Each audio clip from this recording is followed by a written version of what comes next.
রান্নাপ্রিয় জনগোষ্ঠী সবাইকে লাল সালাম। আমি আমার স্বপ্নে পাওয়া ইরানি চায়ের রেসিপি দিয়ে আজকে আপনাদেরকে দেখাবো কিভাবে বাংলাদেশে আপনার চমৎকার ঘরে বসে চাটি তৈরি করতে পারেন।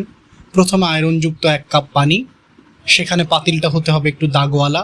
সেই পাতিলটাকে বসিয়ে দিবেন আপনার জং ধরা চুলায়, যেরকমটা আমি বসিয়েছি। তারপর আপনি 1 চা চামচ চিনি দিবেন। চিনির রং কি সাদা হবে নাকি লাল কালারের হবে সেটা আপনার গায়ের বর্ণের উপর নির্ভরশীল। তারপর আপনি 1 চা চামচ চা পাতা দিয়ে দিবেন। জি অবশ্যই 1 চা চামচ চা পাতা। তারপর সেটাকে আপনি নাড়াতে থাকবেন এবং 5 থেকে 10 মিনিট আপনি একটু জাল দিয়ে দিবেন। তবে আপনারা ভালো লাগলে আপনি 20 মিনিট 30 মিনিটও দিতে পারেন।